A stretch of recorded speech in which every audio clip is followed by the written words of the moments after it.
Good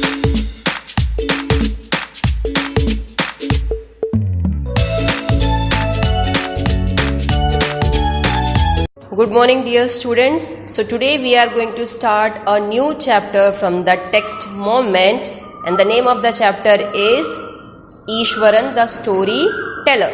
तो basically ये जो कहानी है ये दो लोगों के ऊपर आधारित है। एक का नाम है महेंद्र जो बैचलर है, मीन्स अनमैरिड है, और एक सुपरवाइजर का काम वो करता है। दूसरी तरफ अगर हम सेकेंड कैरेक्टर के बारे में बात करें तो उसका नाम दिया गया है ईश्वरन, जो कि कुक बताया गया है महेंद्र का, और जिसको बहुत अच्छी आदतें थी, जिसमें से हम कह सकते हैं कि उसे कम चीज़ों में बहुत इंटरेस्टिंग डिशेस को बनाना आता था, और इसके साथ साथ उसे कहानियों को सुनाना, वो भी दिलचस्प तरीके से सुनाने की उसको काफ़ी अच्छी आदत थी। तो हम शुरू करते हैं हमारा ये चैप्टर। ये कहानी जो है वो महेंद्र नाम के एक यंग बॉय ने, एक यंग लड़के ने गणेश नाम के एक लड़के को सुनाई थी। महेंद्र जो था वो एक कंपनी में सुपरवाइजर था, और जिसका काम क्या था, जो भी कंस्ट्रक्शन साइट्स चल रही हैं वहाँ की निगरानी रखना। अब वो कंस्ट्रक्शन साइट्स भले सिटी के अंदर हो या जंगल के अंदर हो या फिर कोयले की खान में हो, यानी कोल माइंस में हो, इसे वहाँ जाना पड़ता था और उसकी निगरानी रखनी पड़ती थी। तो इन शॉर्ट इसकी जॉब कैसी थी? स्टेबल नहीं थी, उसे हर जगह घूम घूम करके अपनी नौकरी करना पड़ता था। इसी वजह से हम कह सकते हैं कि उसकी जो रिक्वायरमेंट्स थी वो कैसी बता सकते हैं हम? सिंपल, क्योंकि अगर हम जंगल में रहने जाते हैं तो हम जानते हैं कि वहाँ पे हर सुख सुविधा मिलना पॉसिबल नहीं है। तो इसी वजह से हम कह सकते हैं कि उसकी जो ज़रूरतें थी वो कैसी हैं? सिंपल हैं। वो अनमैरिड थे और उसकी ज़रूरतें लिमिटेड बताई गई हैं, इसीलिए वो हर सिचुएशन में अपने आप को हैंडल कर लेते थे, भले कोई फैसिलिटी मिले या नहीं। उसके साथ एक रसोइया होता था जिसका नाम दिया गया है ईश्वरन, जिसे महेंद्र से काफ़ी ज़्यादा अटैचमेंट थी। वो महेंद्र के लिए खाना बनाता था, उसके लिए कपड़े धोता था, और इतना ही नहीं, रात में जब महेंद्र उसके साथ बैठता था तो वो उसे काफ़ी ज़्यादा इंटरेस्टिंग स्टोरीज को बनाता था जो खुद से उसने क्रिएट की हुई होती थी। ईश्वरन की में अगर हम बात करें तो ईश्वरन की काफ़ी अच्छी क्वालिटीज़ में से कुछ क्वालिटीज़ ये थी कि वो कम सब्जियों में से भी इंटरेस्टिंग टेस्टी फूड डिशेस को बनाकर महेंद्र के लिए रखा करता था। और इतना ही नहीं, वो हर एंगल से महेंद्र का ध्यान रखा था। जब महेंद्र सुबह उठ करके जॉब के लिए जाता था तो उसके लिए टेस्टी ब्रेकफास्ट बनाना, टिफिन रेडी करना, ये सब वो किया करता था। महेंद्र के जाने के बाद घर की साफ सफाई हो गई, कपड़े धोना हो गया, पानी की बाल्टियों को भरना हो गया। ये सब करने के बाद नहा धो करके वो पूजा पाठ करता था। दोपहर में खाना खाने के बाद वह सोने से पहले क्या करता था? तमिल लैंग्वेज में लिखी हुई कुछ स्टोरीज थी, इसे पढ़ना काफ़ी ज़्यादा पसंद आता था। और बाद में जब वो उसे महेंद्र को सुनाने जाता था तो उसके जो थॉट्स होते थे, उसकी जो सोच होती थी, उसकी जो इमेजिनेशंस होती थी, उसे उस स्टोरी में ऐड करके वो काफ़ी ज़्यादा काल्पनिक तरीके से और इंटरेस्टिंग तरीके से महेंद्र को कहानी सुनाता था। जैसे सिंपली बोलें तो अगर हमें ये बोलना हो कि एक रास्ते पे एक पेड़ गिरा, तो नरेट कैसे करता था? बढ़ा चढ़ा करके, कि जैसे एक दिन मैं जा रहा था और मैं अकेला था उस पूरे हाईवे पे, मैं बहुत ज़्यादा घबरा रहा था क्योंकि मैं अकेला था। तभी मैंने देखा कि एक बहुत बड़ा एक बीस्ट यानी जानवर जो है वो रोड पे पड़ा हुआ है, आधा दिख रहा था, आधा अजीब तरीके से नज़र आ रहा था। पहले मैंने सोचा मैं क्यों पास में जाऊं, लेकिन मैं पास में जा कर के जब देखता हूं तो वो कुछ बीस्ट ना हो करके एक बहुत बड़ा पेड़ का टुकड़ा था, यानी ब्रांच था, जो बहुत जगह फैला हुआ था। अब महेंद्र जो था इसकी बातें सुन करके वो कहीं ना कहीं एंटरटेन तो होता ही था, लेकिन उसका एक तरीके से टाइम पास भी हो जाया करता था। वो अपने आप को स्ट्रेच आउट करने का काम उसकी कहानियों को सुनते सुनते किया करता था। वो इस तरीके की उसकी जो मनगढ़ंत कहानियाँ होती थी वो काफ़ी ज़्यादा दिलचस्पी के साथ उसे सुनना भी पसंद करता था। कभी भी उसको इंटरफेयर नहीं करता था कि तुम ये काल्पनिक कथाएं क्यों कह रहे हो। ऐसा एक इंसिडेंट के बारे में यहाँ पे बताया जा रहा है कि एक दिन एक हाथी लकड़ियों को तोड़ते हुए, जोर से दहाड़ते हुए, झाड़ियों में से निकलते हुए सीधा एक गांव की तरफ घुसना शुरू होता है। जब वो रास्ते में आ रहा होता है तो बहुत सारे फ्रूट्स के स्टॉल्स होते हैं, लोगों के घर होते हैं। उन सभी चीज़ों को तोड़ते तहस नहस करते हुए वो गांव में घुस जाता है। जब वो गांव में घुसता है तो गांव के जितने भी लोग होते हैं अपनी जान को बचाने के लिए अपने अपने घरों में भाग जाते हैं। हाथी जो था वो काफ़ी ज़्यादा गुस्सैल दिखाया गया है, तो वो गांव में तबाही मचाने के बाद अब पहुंचता है कहाँ? स्कूल की बिल्डिंग की तरफ। स्कूल की बिल्डिंग की तरफ जब वो पहुंचता है तो उस टाइम पे बच्चे जो थे वो स्कूल की बिल्डिंग के अंदर जो ग्राउंड था उसके अंदर खेल रहे होते हैं, लेकिन जैसे ही वो देखते हैं कि एक हाथी उनकी तरफ बढ़ता चला आ रहा है तो अपने आप को बचाने के लिए वहाँ से स्कूल की बिल्डिंग से भागना शुरू कर देते हैं। टीचर्स जो कि अपने क्लास में थी वो सब भी छत पर भाग जाती हैं। बच्चे अपने आप को बचाने के लिए क्लासरूम्स में जा कर के गेट को जो दरवाज़ा होता है उसे बंद कर देते हैं और सब लोग इस नुमाइश को देखने के लिए अपने अपने टेरेस पे चले जाते हैं। हाथी को इतना ज़्यादा गुस्सैल दिखाया है कि उसने पहले फुटबॉल का जो गोल पोस्ट होता है उधर जाके उसको हिलाने की कोशिश की, वॉलीबॉल का नेट उसने तोड़ दिया, उसने पास में पानी का एक बड़ा सा ड्रम था उसको अपनी सूंड से उठा करके यहाँ वहाँ फेंक दिया, जो भी आसपास झाड़ियाँ थी उनको जड़ों से उखाड़ करके उसने फेंक दिया। इतना ही नहीं, हर जगह उसने सिर्फ तहश नहश करना शुरू कर दिया था। ऐसा लग रहा था जैसे पूरे गांव में कोई इंसान मौजूद ही नहीं है, सिर्फ यहाँ पे जानवरों का वास हो। अब वो आगे ऐड करते हुए बताता है, ये जब कहानी हुई थी तब मैं जूनियर क्लास में पढ़ रहा था और मैं ये सारा जो ड्रामा था वो रूफ टॉप से यानी छत पर से देख रहा था कि ये जो हाथी है इसने क्या तबाही मचा करके रखी हुई है।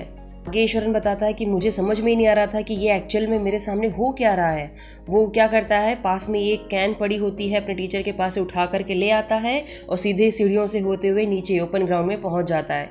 जब वहां जाके देखता है तो हाथी क्या कर रहा होता है, बहुत ज़ोर से चिल्ला के दहाड़ रहा होता है और पेड़ की जो डालियां होती हैं उसे अपनी सूंड की मदद से उठा करके नीचे फेंक रहा होता है, उसे तोड़ रहा होता है, उसे पछाड़ रहा होता है। जो मिट्टी डस्ट जो कुछ भी ग्राउंड पे अवेलेबल थी वो सब अपनी सूंड में भर करके वो उछाल रहा होता है। ये जो सीन वो बता रहा है कैसा बता रहा है, फ्राइटनिंग मीन्स बहुत ज़्यादा डरावनी बता रहा था। लेकिन मैं धीरे धीरे बिना डरे उस हाथी की तरफ बढ़ता चला गया। मेरे हाथ में एक छड़ी थी। लोग इस सभी सीन को हिप्नोटाइज्ड होकर के मतलब स्तब्ध होकर के देख रहे थे अपने अपने घरों की छतों पर। हाथी जो कि मेरी तरफ काफ़ी ज़्यादा गुस्से में अपनी लाल आंखों से मुझे घूर रहा था, मेरी तरफ बढ़ना शुरू हो गया था अपनी सूंड को उठा करके और ज़ोर ज़ोर से चिल्लाते हुए। उस टाइम पे तो मुझे लगा कि मैं वापस चला जाऊं, लेकिन फिर मैंने अपनी हिम्मत जुटाई और मैंने सोचा कि कुछ ना कुछ तो इसका इलाज करना पड़ेगा। फिर मैं धीरे से हाथी के पास गया और उसकी जो टो नेल थी उस पर उस स्टिक से ज़ोर से प्रेस किया। थोड़ी देर बाद मैं देखता हूँ कि जो हाथी था वो कांपना शुरू हो जाता है और थोड़ी देर में वो कोलैप्स यानी ढह जाता है, नीचे गिर जाता है बेहोश होकर के। अब कहानी में जब दिलचस्पी महेंद्र की बहुत ज़्यादा बढ़ने लग गई थी, इतने में ईश्वरन खड़ा होता है और अपनी कहानी को अधूरी छोड़ करके कहता है, मैं फटाफट जा करके खाना गर्म करके लाता हूँ, खाना ठंडा हो जाएगा। महेंद्र जो इतनी ज़्यादा ध्यान से उसकी कहानी को सुन रहा था उसे समझ में ही नहीं आता कि अब मैं क्या करूँ। वो अपने आप को बीच में ही लटका हुआ पाता है और वेट करता है कि कब वो वापस आए और अपनी आधी अधूरी जो कहानी है वो पूरा करे। वो वापस जब आता है तो वो उसे पूछता है कि अरे ईश्वरन, तुमने बताया नहीं कि तुमने ऐसी क्या ट्रिक यूज़ की जिसकी वजह से वो पहली बात तो बेहोश होकर के गिर गया और फिर उस जानवर का क्या हुआ। तो ईश्वरन उसे बताता है, अच्छा हुआ आपने मुझे याद दिलाया। जब वो बेहोश हो गया था तो तुरंत वेटरनरी डॉक्टर को बुलाया जाता है और वो आकर के उस जानवर का इलाज करते हैं और फिर 2 दिन बाद उसका जो महावत था मैंने उसको देखा कि वो उसको जंगल में लेकर घूम रहा होता है। तो महेंद्र पूछता है, तुमने ये सब मैनेज कैसे किया, तुम्हें कैसे पता लगी कि जानवर को कैसे कंट्रोल किया जाता है। तो उसने बताया, ये एक्चुअली सर एक जापानीज ट्रिक है आई थिंक, जिसे कराटे या जू जित्सु के नाम से जाना जाता है। मैंने इसके बारे में कहीं से सुना था, जिसमें क्या होता है कि जो सामने वाला बीस्ट है उसका जो नर्वस सिस्टम है थोड़ी देर के लिए टेम्परली उसको पैरालिसिस के अटैक्स आते हैं जिससे वो बेहोश हो जाता है और इस तरीके से हम अपना बचाव कर सकते हैं। यहाँ कहने का मतलब सिर्फ ये है कि शायद ही कोई दिन ऐसा जाता था जब ये अपने एडवेंचरस वर्ड से या हॉरर से या सस्पेंस से महेंद्र को एंटरटेन करना ना भूलता हो। भले महेंद्र को मज़ा आए या ना आ जाए, महेंद्र को उसकी कहानियाँ सुनना पसंद होती थी और वो दिल लगा के मन लगा के उसकी कहानियों को सुनना पसंद भी करता था। एक सुबह ऐसा होता है जब महेंद्र अपना नाश्ता कर रहा होता है तो ईश्वरन आता है उसके पास और कहता है, सर आज रात को डिनर में स्पेशल क्या बनाऊं? आफ्टर ऑल ये कैसा दिन है, ऑस्पिशियस यानी बहुत शुभ दिन है। हमारे प्रथा के हिसाब से आज के दिन हमें बहुत तरीके के डिशेस को बनाना चाहिए ताकि हमारे जो पूर्वजों की आत्मा है वो संतुष्ट हो पाए। उस रात महेंद्र ने बहुत सारे टेस्टी डिशेस को रात में एंजॉय किया। उसकी स्किल की वजह से वो बहुत खुश हो जाता है और वो कहता है कि आज का दिन का जो खाना पीना था वो बहुत अच्छा लगा। लेकिन वो जो उसका खान पान था वो एक सुपर नेचुरल था। सुपर नेचुरल मीन्स उसको कहीं ना कहीं थोड़ी घबराहट सी हो रही थी, जो इसने सुबह आज हमारे पूर्वजों के बारे में बात की थी, स्पिरिट्स के बारे में बात की थी, उसकी वजह से। फिर वो आगे ऐड करता है, सर क्या आपको पता है कि ये जो फैक्ट्री एरिया है पहले यहाँ पर कब्रिस्तान हुआ करता था? महेंद्र कहता है, क्या फालतू की बकवास तुम यहाँ पे कर रहे हो इतना अच्छा खाना खिलाने के बाद? वो बोलता है, नहीं सर, जिस दिन हम यहाँ पे पहले दिन रहने आए थे ना, उस दिन जब मैं आ रहा था तो मैंने रास्ते पर इंसानों का जो खोपड़ी होती है वो दिखी, बहुत सारी हड्डियों के साथ, जो एक लाइन से लगी हुई थी। वैसे तो मैं सर डरता नहीं हूँ, मैं काफ़ी ब्रेव मानता हूँ, लेकिन एक अजीब सा मुझे भूत नज़र आता है जो यहाँ के लोगों के द्वारा सुनने मिला है कि जब चांद पूरा निकलता है तो एक औरत का जो भूत है वो यहाँ पर घूमता नज़र आता है। वो काफ़ी अगली बताया गया है, उसके बाल अजीब से हैं, चेहरे पे बहुत सारे रिंकल्स हैं, जैसे स्केलेटन कैसा होता है वैसे है, उसके बाल बहुत ज़्यादा उलझे हुए हैं। तो वो जो आत्मा है उस औरत की इतनी ज़्यादा खतरनाक दिखती है। और सर सिर्फ इतना ही नहीं, वो तो अपने हाथ में एक फोइटस को, यानी अनबॉर्न बेबी जो होता है, उसे भी लेकर घूमती हुई यहाँ पर नजर आती है। तो ये सारी बातें सुन करके अब जो महेंद्र था वो धीरे धीरे घबराना शुरू हो गया कि ये किस बारे में यहाँ पे बातें कर रहा है, ये फोइटस और ये आत्मा औरत की कहाँ से आ गई। तुम्हें एक अच्छे इलाज की ज़रूरत है और साथ साथ तुम्हें अपने सिर का भी इलाज करवाना चाहिए, फालतू की बकवास करना बंद करो। वो कमरा छोड़ करके चला जाता है अपने कमरे में और वहाँ जा करके उसके दिमाग में वही सारी चीज़ें आ रही होती हैं जो उसने वहाँ पर बताया था। कई सारे दिन तक उसके दिमाग में यही ख्याल आते रहे, खोपड़ी और बोन्स एंड एवरीथिंग।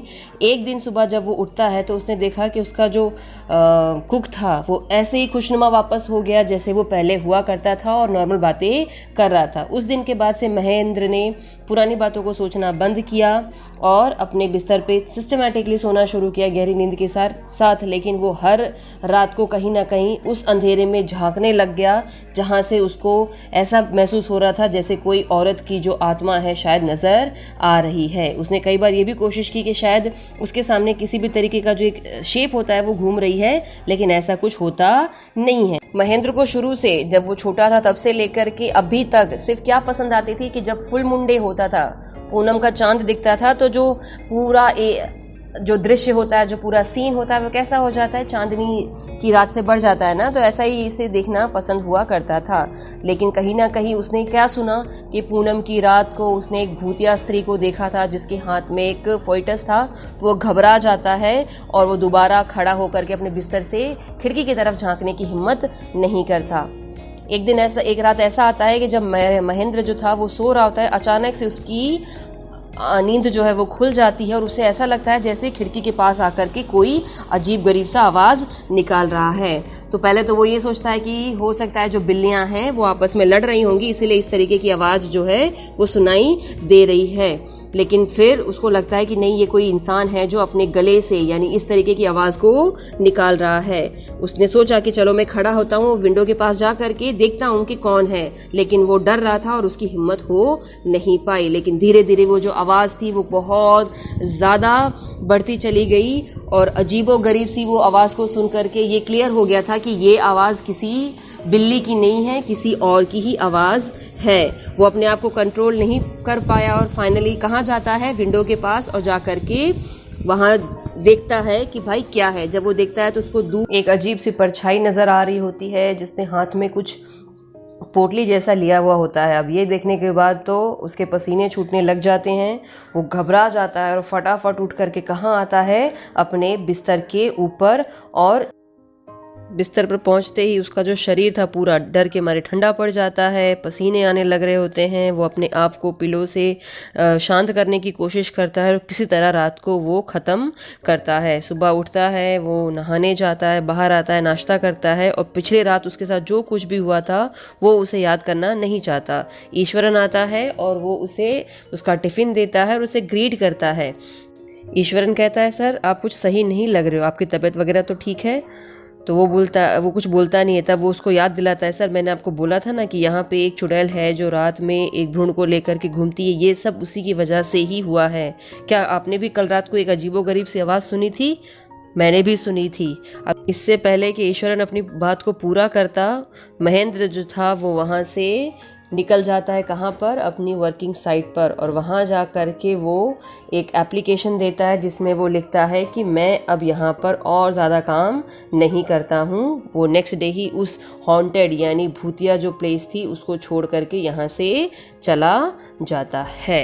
ये था आपका chapter Eswaran the story teller. I hope आपको ये पसंद आया हो। अच्छा लगे तो प्लीज़ शेयर कीजिए अपने दोस्तों के साथ और मेरा चैनल सब्सक्राइब कीजिए और बेल आइकन को हिट कीजिए। Thank you.